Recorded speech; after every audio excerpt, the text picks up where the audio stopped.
ಸನ್ಮಾನ್ಯ ಶ್ರೀ PS ಯಡಿಯೂರಪ್ಪನವರಿಗೆ ಈಗ ಗೌರವ ಸನ್ಮಾನ ನೆರವೇರ್ತಾ ಇದೆ.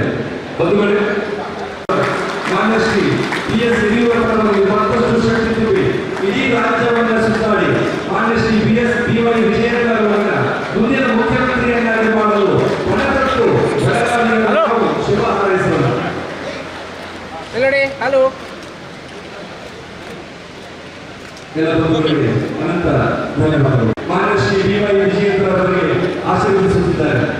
ಶ್ರೀಯುತರು ಕರ್ನಾಟಕದ ಭವಿಷ್ಯದ ಮುಖ್ಯಮಂತ್ರಿಗಳಾಗಲಿ ಎಂದು ಶುಭ ಹಾರೈಸೋಣ. ಅವರ ಮೂಲಕ ಉದ್ಘಾಟಿಸಬೇಕೆಂದು ವಿನಂತಿಸಿಕೊಳ್ಳುತ್ತೇನೆ.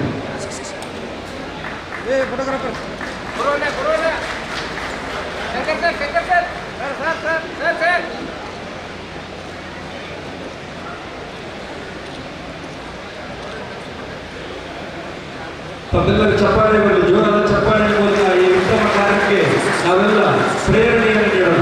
ಬಂಧುಗಳೇ, ಇದು ಕೇವಲ ಸಭಾಭವನವಾಗಿ ಇಲ್ಲಿ ಪ್ರತಿ ವರ್ಷ ಯುವಕರ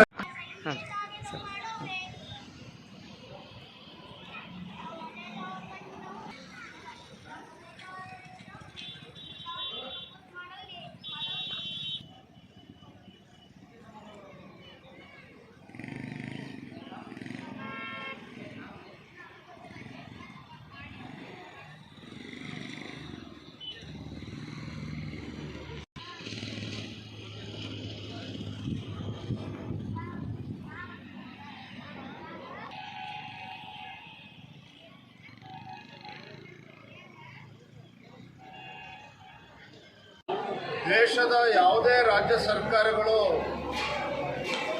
ಧರ್ಮದ ಆಧಾರವಾಗಿ ಈ ರೀತಿ ಸರ್ಕಾರಿ ಕಾಂಟ್ರಾಕ್ಟ್ಗಳಲ್ಲಿ ಮೀಸಲಾತಿ ಕೊಟ್ಟಿರ್ತಕ್ಕಂಥ ಉದಾಹರಣೆಗಳು ಇಲ್ಲ. ನಮ್ಮ ರಾಜ್ಯದ ಗೌರವಾನ್ವಿತ ಮುಖ್ಯಮಂತ್ರಿ ಸಿದ್ದರಾಮಯ್ಯನವರು ಈ ಸರ್ಕಾರ ತೆಗೆದುಕೊಂಡಿರ್ತಕ್ಕಂಥ ನಿರ್ಧಾರ ಸರ್ಕಾರಿ ಟೆಂಡರ್ಗಳಲ್ಲಿ ಇವತ್ತು 4% ರಿಸರ್ವ್ ಮಾಡ್ತೇವೆ ಮುಸಲ್ಮಾನರಿಗೆ ಅಂತ ಹೇಳಿರ್ತಕ್ಕಂಥದ್ದು ದುರ್ದೈವ. ಒಂದು ಕಡೆ ದುರ್ದೈವ ಆದರೆ ಸಂವಿಧಾನದಲ್ಲಿ ಇದು ಅವಕಾಶನೇ ಇಲ್ಲ. ಅಸಂವಿಧಾನಾತ್ಮಕ ನಿರ್ಧಾರವನ್ನೇ ರಾಜ್ಯ ಸರ್ಕಾರ ಕೈಗೊಂಡಿರ್ತಕ್ಕಂಥದ್ದು.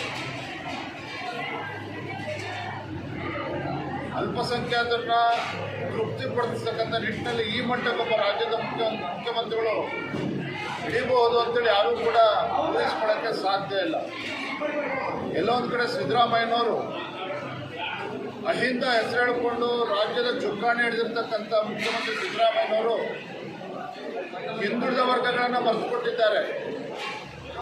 ಅಹಿಂದ ಅಂತ ಹೇಳ್ಕೊಂಡು ಬಂದು ಕೇವಲ ಅಲ್ಪಸಂಖ್ಯಾತರನ್ನ ಮುಂದೆ ಹಿಡ್ಕೊಂಡು ಹಿಂದುಳಿದ ವರ್ಗಗಳನ್ನು ಸಂಪೂರ್ಣವಾಗಿ ನಿರ್ಲಕ್ಷಿಸಿ ಎಲ್ಲ ಸಮುದಾಯಗಳನ್ನು ನಿರ್ಲಕ್ಷಣೆ ಮಾಡಿ ಕೇವಲ ಅಲ್ಪಸಂಖ್ಯಾತರನ್ನ ಖುಷಿಪಡಿಸಿಕೊಂಡಿರ್ತಕ್ಕಂಥದ್ದು ಖಂಡಿತ ಭಗವಂತ ಒಳ್ಳೇದು ಮಾಡೋದಿಲ್ಲ. ಮತ್ತು ಈ ನಿರ್ಧಾರ ಧರ್ಮಗಳ ಮಧ್ಯೆ ಹೊಡಿತಕ್ಕಂಥ ಏನು ಹಿಂದೆ ಬ್ರಿಟಿಷರು ಒಳದಾಡುವ ನೀತಿಯನ್ನು ಅನುಸರಿಸ್ತಾ ಇದ್ರು ಅಂತ ನಾವು ಕೇಳ್ತಾ ಇದ್ವಿ. ಆ ಸಂಪ್ರದಾಯವನ್ನು ಇವತ್ತು ಸಿದ್ದರಾಮಯ್ಯನವರು ಕಾಂಗ್ರೆಸ್ ಸರ್ಕಾರ ಮುಂದುವರಿಸಿಕೊಂಡು ಬಂದಿದ್ದಾರೆ. ಇದನ್ನು ಭಾರತೀಯ ಜನತಾ ಪಾರ್ಟಿ ಬಲವಾಗಿ ನಾವು ಖಂಡಿಸ್ತೇವೆ. ಸದನದಲ್ಲೂ ಕೂಡ ಈ ವಿಚಾರವನ್ನು ಎತ್ಕೊಂಡು ನಾವು ಹೋರಾಟವನ್ನು ಮಾಡ್ತೇವೆ. ಸದನದ ಒಳಗಡೆ ಮತ್ತು ಸದನದ ಹೊರಗಡೆ ಕೂಡ ನಾವು ಹೋರಾಟವನ್ನು ಮಾಡ್ತೇವೆ. ಜನ ಎಲ್ಲ ವಿರೋಧ ಪಕ್ಷದ ನಾಯಕರು ಎಲ್ಲ ಪಕ್ಷದ ಚರ್ಚೆ ಮಾಡ್ತೇವೆ. ಒಂದಂತೂ ನಿಶ್ಚಿತ, ಭಾರತೀಯ ಜನತಾ ಪಾರ್ಟಿ ಕೈಕೊಟ್ಟು ಕೂರ್ತಕ್ಕಂಥ ಪ್ರಶ್ನೆ ಇಲ್ಲ. ಇದನ್ನು ನ್ಯಾಯಾಲಯದಲ್ಲಿ ಪ್ರಶ್ನೆ ಮಾಡೋದಾಗಲಿ, ರಾಜ್ಯದ ಜನರ ಮುಂದೆ ಈ ಸರ್ಕಾರವನ್ನು ಚೀಮಾರಿ ಆಗ್ತಕ್ಕಂಥದ್ದು, ಅದಕ್ಕೆ ಇದು ಅವಕಾಶ ಕೊಡದೇ ಇರ್ತಕ್ಕಂಥ ನಿಟ್ಟಿನಲ್ಲಿ ಏನೇನು ನಾವು ಕ್ರಮವನ್ನು ಕೈಗೊಳ್ಳಬೇಕಂತ ಎಲ್ಲರೂ ಕೂಡ ಮಾಡ್ತೀವಿ. ಎಲ್ಲಿದ್ದಾರೆ ದುಡ್ಡು ಅಭಿವೃದ್ಧಿ ಬಗ್ಗೆ ಮಾತನಾಡೋದಕ್ಕೆ? ಈ ಸರ್ಕಾರ ಬಂದಾಗಿನಿಂದ ರಾಜ್ಯದ ಶಾಸಕರುಗಳ ಕ್ಷೇತ್ರದ ಅಭಿವೃದ್ಧಿಗೆ ಒಂದು ಬಿಡುಗಾಸನ್ನು ಕೂಡ ಬಿಡುಗಡೆ ಮಾಡಿಲ್ಲ ಸಿದ್ದರಾಮಯ್ಯ ಕಾಂಗ್ರೆಸ್ ಸರ್ಕಾರ. ಮೊನ್ನೆ ಇಂಧನ ಸಚಿವರು ಹೇಳಿದ್ದಾರೆ, ಎಂಥ ಪರಿಸ್ಥಿತಿ ತಂದು ಹೊಟ್ಟಿದ್ದಾರೆ ಈ ಸರ್ಕಾರ ಅಂತ ಹೇಳಿದ್ರೆ, ನೀರಾವರಿ ಇಲಾಖೆ ಇರ್ಬೋದು, PWD ಇರ್ಬೋದು, ಬೇರೆ ಬೇರೆ ಇಲಾಖೆಗಳು ವಿದ್ಯುತ್ ಬಿಲ್ಲನ್ನು ಕೂಡ ಪಾವತಿ ಮಾಡೋದಕ್ಕೆ ಅಸಾಧ್ಯ ಆಗ್ತಿರ್ತಕ್ಕಂಥ ಸಂದರ್ಭ ಸೃಷ್ಟಿ ಮಾಡಿದ್ದಾರೆ. ಒಟ್ಟಾರೆಯಾಗಿ 6,500 ಕೋಟಿ ಇವತ್ತು ವಿದ್ಯುತ್ ಬಿಲ್ಲನ್ನು ಕೊಡ್ತಕ್ಕಂಥ ಬಾಕಿಕೊಟ್ಟಿದೆ ಇಲಾಖೆಗಳು. ಮತ್ತೊಂದು ಕಡೆ ನಾವು ನೋಡ್ತಾ ಇದ್ದೀರಿ, ಇವತ್ತು ಉಪನ್ಯಾಸಕ ಶಿಕ್ಷಕರು ಇವತ್ತು ಹೋರಾಟ ಮಾಡಿದ್ದಾರೆ ಬೆಂಗಳೂರು ಮಹಾನಗರದಲ್ಲಿ. ಕೋವಿಡ್ ಸಂದರ್ಭದಲ್ಲಿ ನಮ್ಮ ಪ್ರಾಣವನ್ನು ಲೆಕ್ಕಿಸದೆ ಬಡವರ ಸೇವೆಯನ್ನು ಮಾಡಿರ್ತಕ್ಕಂಥ ದಾದಿಯರು, ನರ್ಸ್ಗಳು ಅವರು ಕೂಡ ಹೋರಾಟ ಮಾಡ್ತಾ ಇದ್ದಾರೆ. ಅವರ ಒಂದು ಗೌರವಧನವನ್ನು ಹೆಚ್ಚಿಸಬೇಕು ಅಂತೇಳಿ ಅದಕ್ಕೂ ಕೂಡ ಸರ್ಕಾರ ಕೋಡೆ ಕಾಸಿನ ಕಿಮ್ಮತ್ತು ಕೊಡ್ತಾ ಇಲ್ಲ. ಮತ್ತೊಂದೆಡೆ KPSC ರಾಜ್ಯದಲ್ಲಿ ಒಂದು ಲಕ್ಷಾಂತರ ಯುವಕರು ಅವರ ಕನಸು ಇವತ್ತು ತಿಂಗಳಾನುಗಟ್ಟಲೆ ನಮ್ಮ ಕೆಲಸವನ್ನು ಬಿಟ್ಟು ಇವತ್ತು ಪರೀಕ್ಷೆ ಬರೆದಿದ್ದಾರೆ. ಅಲ್ಲೂ ಕೂಡ ಇವತ್ತು ಅವ್ಯವಹಾರಗಳು ಮತ್ತು ಮರುಪರೀಕ್ಷೆ ಮಾಡ್ತಕ್ಕಂಥ ಸೃಷ್ಟಿ ಮಾಡಿದ್ದಾರೆ. ಒಟ್ಟಾರೆಯಾಗಿ ಈ ಸರ್ಕಾರದಲ್ಲಿ ಅಭಿವೃದ್ಧಿಗೆ ಹಣ ಇಲ್ಲ, ರೈತರ ಗೋಳನ್ನು ಕೇಳ್ತಕ್ಕಂಥ ಪರಿಸ್ಥಿತಿ ಇಲ್ಲ. ಇವತ್ತು ರೈತರು ಸಂಕಷ್ಟದಲ್ಲಿದ್ದಾರೆ. ಈಗಾಗಲೇ ಮಾರ್ಚ್ನಲ್ಲಿ ಇವತ್ತು ಭೀಕರ ಬಿಸಿಲನ್ನು ನಾವು ನೋಡ್ತಾ ಇದ್ದೇವೆ.